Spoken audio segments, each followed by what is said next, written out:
So one of the things that was actually really fascinating was this paper called Neural Parametric Gaussian Avatars. And there's actually a video that comes with this that kind of explain how this kind of works. But the long story short is that we're going to get some crazy, insane avatars in the future. And I think, this paper is a little bit technical, so I'm not going to, stay on it for too long. But the point here is that you can see that we have a person on the left-hand side, right? So we got a person on the left-hand side, and then you can see that those facial expressions are being transferred in real time to a 3D avatar. That is just remarkable in terms of the quality and the coherence that we're able to see. It's truly remarkable on how crazy this stuff is, and I think it's going to be absolutely incredible on what the future is going to look like in terms of the virtual world, because I'm sure many of you guys have heard of the Apple Vision Pro. For those of you who have a Meta Quest, if you don't know what that is, it's basically just VR goggles. It's actually pretty good if you haven't used it just yet, but the point here is that you can see that this video, they talk about how this is actually done. And I've got to say, honestly, like, this is really surprising, because this is, I guess you could say, some kind of deepfake technology, because later on in this video, and I'm going to show you guys where you could listen to what they say, but I think the most interesting part was this part right here, where you can see the driving video, okay, is this man on the left-hand side of the screen, and then on the right side, you can see that their updated technique, and while the previous ones still look pretty good, we can see that the new face, the style, it just looks so incredible in terms of capturing all these small things. Like, for example, right here, you can see even the wrinkles on the forehead of this person are completely captured. And then right here on the right hand side, you can see these wrinkles are captured. On these ones, the small details weren't, but it's absolutely incredible that you can literally map this one-to-one. I mean, what kind of world are we going to be living in where these faces are like, people are going to be able to do this? I mean, it just seems pretty crazy that we're going to be able to do this sometime in the near future. So take a listen to a small part of this. We present NPGA, Neural Parametric Gaussian Avatars, for high-fidelity and controllable avatar creation from multi-view video data.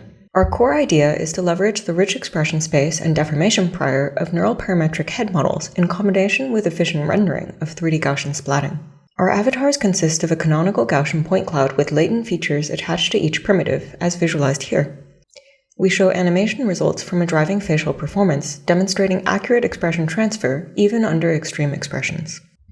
For all experiments, we use high-quality multi-view video as training data, which contains diverse subjects performing challenging expressions. Next, we show the result of model-based tracking using the Mono-NPHM model. Our goal is to leverage Mono-NPHM's geometrically accurate expression prior to build high-quality 3D head avatars. Compared to self-reenactment, the findings of our cross-reenactments are similar, indicating that all methods preserve disentanglement between identity and expression. In an ablation study, we show that per-Gaussian features help to obtain sharp avatars, but result in artifacts under extreme expression.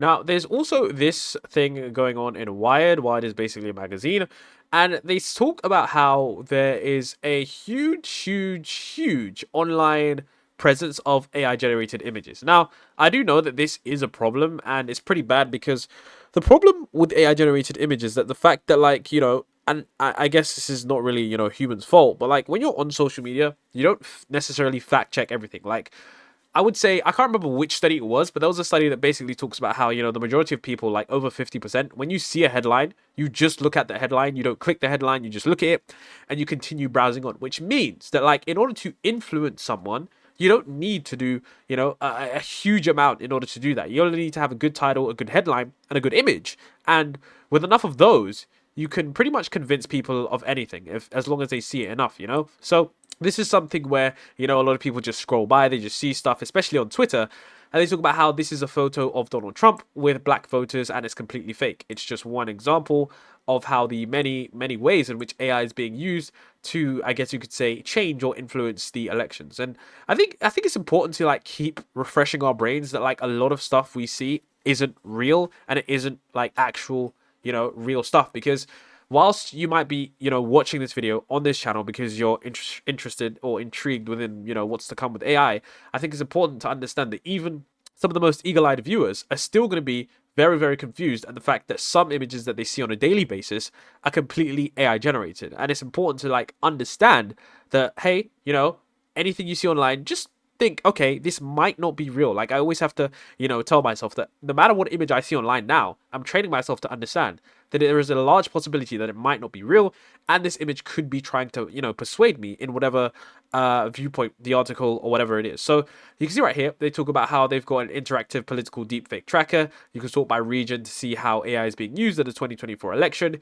Here are examples of, a Biden robocall to a deepfake something using AOC. And it's pretty crazy, okay? Because the thing is that, like, I wasn't aware of every single one of these. And as someone who, you just use social media, you're not going to be aware of these. If you see an image on Instagram that's floating around, going viral, you're not going to fact check it. Maybe in a couple weeks if it's like, oh, that was AI generated, or like there's this huge story behind it. But most people are not going to check, and most people are not going to realize. So I think it's important to, like, go on this article and just check out the stuff, because I think what everyone wants is truth from social media, and currently it's quite hard to get that due to many different actors trying to influence you in one way or another. So this is just something that's, like, it's pretty important, especially right now, especially since the elections are coming around, and especially as these tools continue to get better. It's important to know that, look, whatever you see, it's probably not always going to be real. So we also have something here that I think is one of the most interesting things, because this kind of gives us a first look at how robots are probably going to be integrated within the workplace,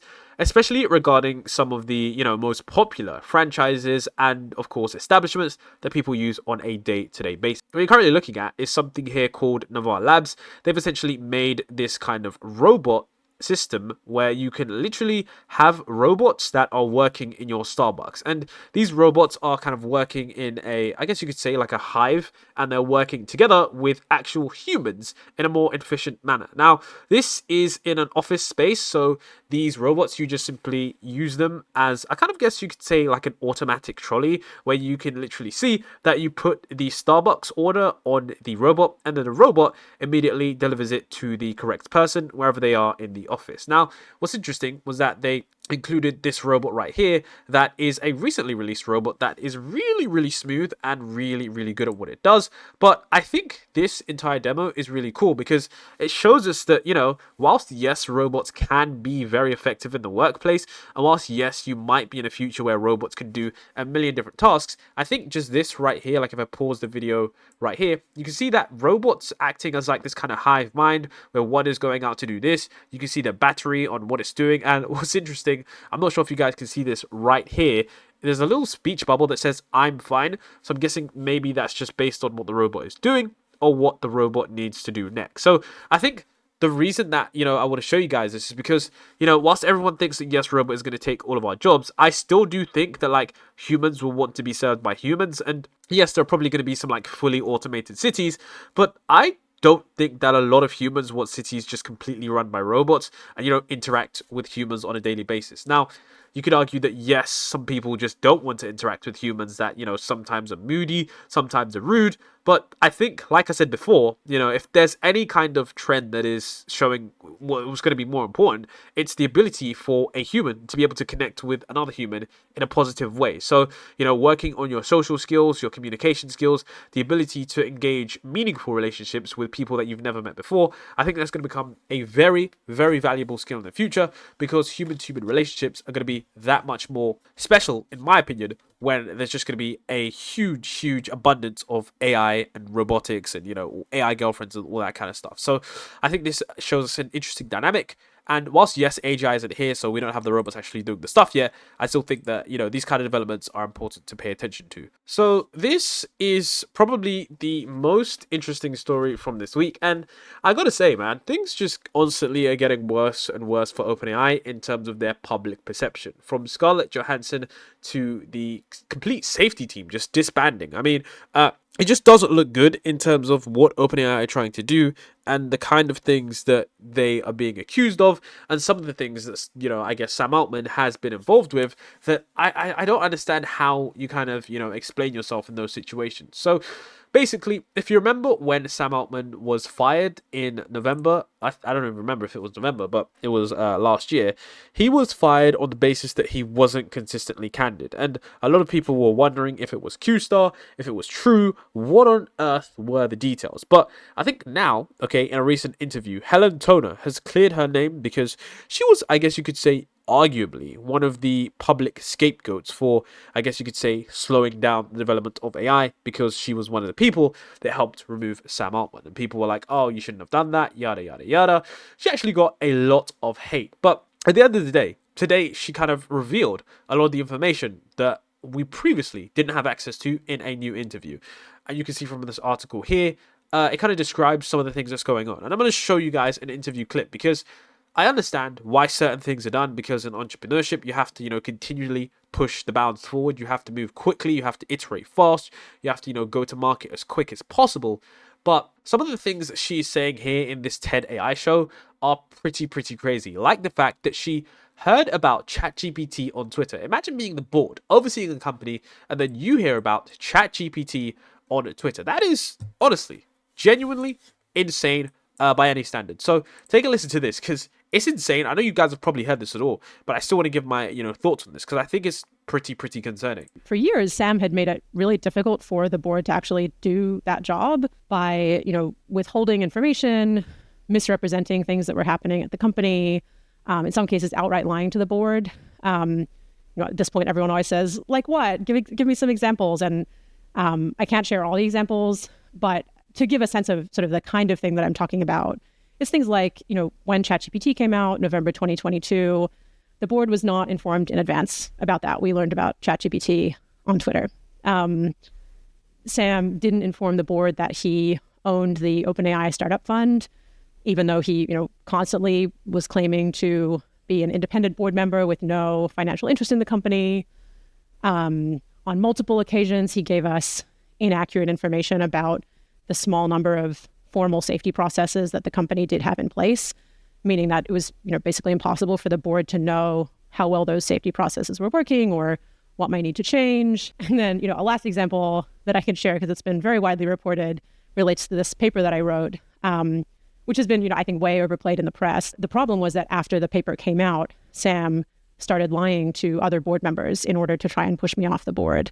So it was another example that just really damaged our ability to trust him, and actually only happened in late October last year, when we were already talking pretty seriously about whether we needed to fire him. And so, there's more individual examples, and for any individual case, Sam could always come up with some kind of innocuous sounding explanation of why it wasn't a big deal or misinterpreted or whatever. But the end effect was that after years of this kind of thing, all four of us who fired him came to the conclusion that we just couldn't believe things that Sam was telling us. And that's a completely unworkable place to be in as a board, especially a board that is supposed to be providing independent oversight over the company, not just helping the CEO to raise more money. So I think this is a really big problem, and it's much bigger than you guys think, because whilst, yes, like I said before, in entrepreneurship, you kind of have to do certain things. Maybe he wanted to push the product out because he wanted this product to be, I guess you could say, first to market. Maybe he knew competitors were working on it. But the problem is that if you have someone who is the CEO of a company that could arguably control the most powerful technology in existence that will ever probably exist, and the successor systems of that technology, it's not a good look when the safety team is disbanding, when there have been multiple reports of the CEO being, whatever it is, be it psychologically abusive, be it, I guess you could say, lying to other board members, be it, deceptive to get certain things pushed through. I mean, this sounds like literally the start of what is I guess you could say, not a horror movie, but a sci-fi movie that just doesn't end well for the people that don't, control that AI system, because this is just seemingly stuff that is coming out from the company, and it's not well at all. Previously we already had the Scarlett Johansson situation where, people could say that they used her voice or her likeness, without her consent. Of course, you've got the safety team being disbanded and, not being given the resources needed for alignment and stuff like that. And then now we have, complete lies being given to the board about what's actually going on inside the company that makes it hard to believe the things that he was saying, and of course led to him being fired. Now, I genuinely don't know how the situation is going to be interpreted by many individuals, but there's one thing that I can say for sure is that, the board needs to do a very good job, at least the new board, of trying to realize what exactly is going on at OpenAI, because for like genuinely any other company that I've seen, like any other company at that stage that has that much influence, I don't think there has been this much drama in any other kind of company. And it's kind of surprising, at the kind of, inflection point that we are at, that we are having this much drama in that kind of company with so many actors, people being fired, this happening, that happening. It is truly remarkable of the things going on. So, I mean, I don't know. I really want to know some of your opinions on Sam Altman, because I think that the public vibe shift has kind of changed from Sam Altman being this altruistic person to him sort of being, I guess you could say, sort of like this power-seeking CEO. Like, I haven't really seen that many good comments about Sam Altman, and it's definitely concerning because he is, I would argue, okay, that he's in one of the most powerful positions right now, because once they get to AGI, which I think they will do in a couple of years' time, I do think that, all bets are off on them ever losing the race that they're in.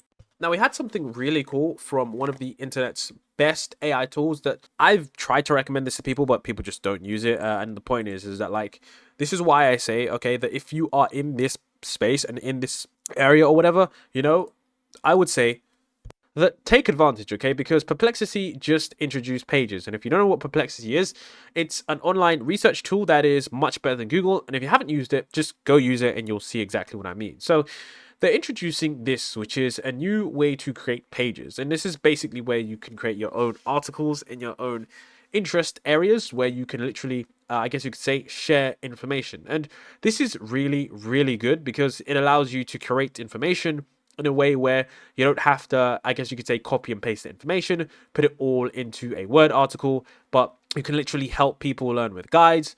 And it's a way to just share information in a way that wasn't done previously before. So this is something that apparently is rolling out now to the pro users. So if you're like me, you've got Perplexity Pro, you're going to be able to use this. But I know that there is a very niche market that uses Perplexity on arguably a daily basis. I would say this is something that I personally use on a daily basis. This is something that I find is just 10 times better than Google. And if you are someone who is, I think whatever your profession is, I would say Perplexity is going to help you because it literally allows you to get information. So I know that everyone uses Google, so if you do use Google, this is going to be something that you can do yourself, because it just, trust me when I tell you guys, the information is just a lot better. It's basically what Google is trying to do now, but they are really not doing a very good job at this. So if this isn't something that I guess you could say, other AI systems are going to be incorporating into the future, just trust me that this is going to be something that a lot of people are going to be using. And like I said before, you're going to want to take advantage of this now, because right now you're early, okay? You're still early, but eventually, okay, there will come a time where those of you who have been here, the general public, will catch on to absolutely everything, and the playing field gets leveled, which means your advantage goes away, and now you are level with everyone else. So I would say when you watch these videos, try to at least, look at some of the tools and at least incorporate some of them into your workflow, because they can really accelerate what you're doing and, of course, open up a whole new range of possibilities that you didn't know before existed. Is quite significant. So take some stats. ChatGPT 4.5 was an IQ of 155. Okay, Elon Musk is 155. Einstein is 160. Right. You now have a tool that has a memory capacity that exceeds all of humanity's history. Right. And so the reality is that we are at the cusp of course,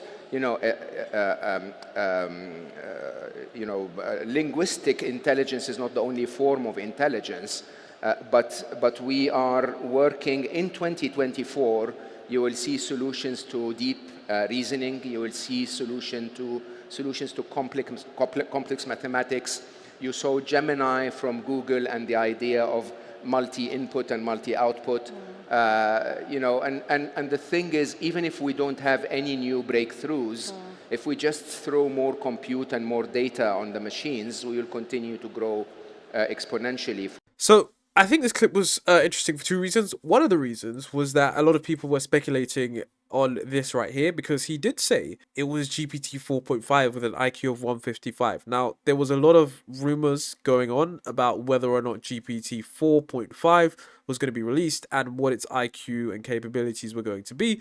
So some people were stating that this was perhaps a slip up because he is someone that previously did work at Google and most likely does have insider knowledge of the things coming within the AI community. So there was that interesting bit. Now, I think this was just genuinely a mistake because in the previous interview clips where he actually spoke about the IQs and the capabilities of GPT-4, he just mentions GPT-4 and he doesn't say GPT 4.5. So I think this was just a genuine mistake. But the point here is that I think he's got a point, okay?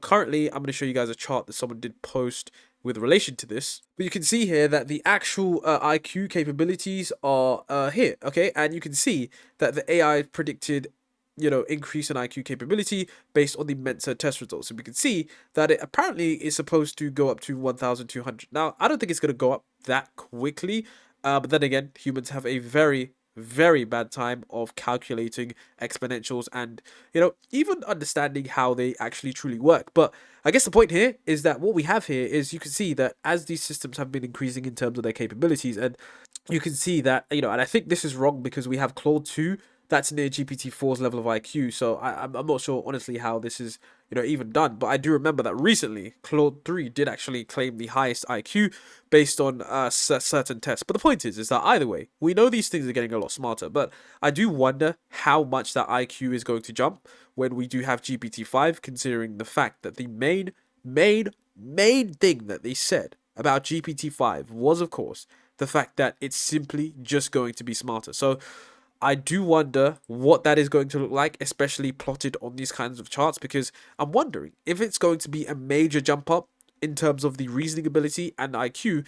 But the thing is, I don't think the average person is going to be able to utilize that kind of brain power. Like, I mean, let's say an AI was able to answer, any kind of physics question that you really needed. I mean, most of us don't really need that on a day-to-day basis. We just kind of need, I guess you could say a plan for our life, like help with our general, nuances and individualized personal issues that we're dealing with on a day-to-day basis. We don't really require them to understand additional laws of physics that haven't been discovered yet. So I'm kind of wondering if that's ever going to be a real use case. I think most of the things that we just really need from these systems, regardless of IQ, is just like reliability, consistency, and personalization, as well as being able to do things for us on command quickly. So it will be interesting to see if there's kind of a differentiation in terms of the models that they produce, like if they have a specialist model that is, completely just smart and it's just like a genius being able to, decipher things, discover new proofs and stuff like that, or if we just get one that's marginally smarter. OpenAI and the other... What was your fear? Like, what was it that hit you that made you go, we have to stop doing this? As you increase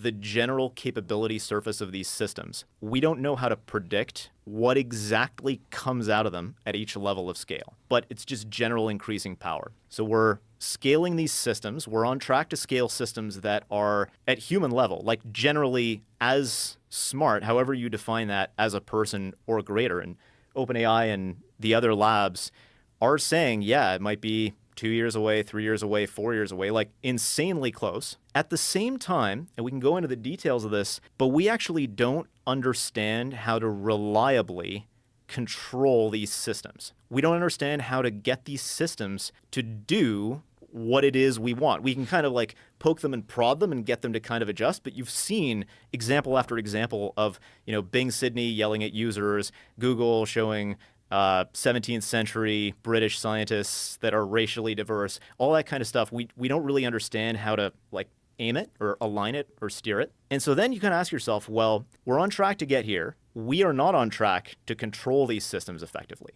How bad is that? And the risk is if you have a system that is significantly smarter than humans or human organization, that we basically get disempowered in various ways relative to that system. And we can go into some details on that too. So the recent clip you watched was from the Joe Rogan podcast, and this is where two AI safety researchers that were actually screaming about this stuff from the beginning of 2020 and even earlier, because they stumbled upon what they thought was, I guess you could say, a huge problem when they looked at the earlier papers like the chinchilla scaling laws and what's going to be coming out of these future AI systems, they kind of realized that, hey, we're kind of heading towards this black hole of, I guess you could say, an AI system that doesn't really understand us, and in only a couple of years we're going to have these huge frontier models that are going to be doing a lot of stuff that people, if we're not serious, and if we don't take this problem like now, and if we don't confront this now, then there's not going to be an us in the future. So it's really important that you guys watch this interview, because if you didn't get AI safety then, I would say that this interview is good, because it goes over the nuances of what makes AI safety relevant and why you should actually be paying attention to it, because they actually talk about it in a way that's easy for everyone to understand, especially if you haven't been in the AI community for a lot, because they're conversing with Joe Rogan, and it's a good conversation to kind of highlight what AI safety is. And there's a lot of existential stuff that goes on in there, and then there's also this clip as well. And this is AI safety memes. I would recommend that everyone follows this account, because they always cover the stuff that a lot of times you won't see, simply because AI safety isn't always popular.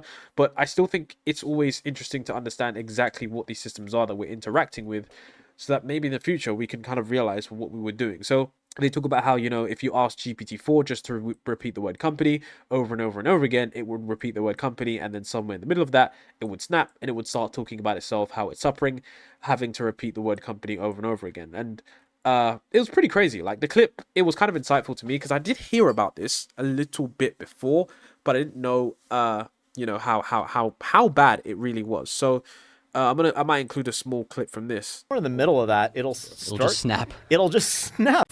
GPT-4o has one mistake that it used to make quite recently, where if you ask it, just repeat the word company over and over and over again, it will repeat the word company, and then somewhere in the middle of that, it'll just snap. It'll just snap and just start saying weird. I forget what the. Oh, like, talking about itself, how it's suffering. It depends on. It varies from case to case. It's suffering by having to repeat the word company over again. So this is called. It's called rant mode internally, or at least this is the name that they use. One of our friends mentioned. There is an engineering line item in at least one of the top labs to beat out of the system this behavior known as rant mode. So when we talk about existentialism, this is a kind of rant mode where the system will tend to talk about itself, refer to its place in the world, the fact that it doesn't want to get turned off sometimes, the fact that it's suffering, all that. That, oddly, is a behavior that emerged at, as far as we can tell, something around GPT-4 scale, and then has been persistent since then. And the labs have to spend a lot of time trying to beat this out of the system to ship it. It's a KPI, or like a line item in the engineering task list. Where, okay, we gotta reduce existential outputs by X% this quarter.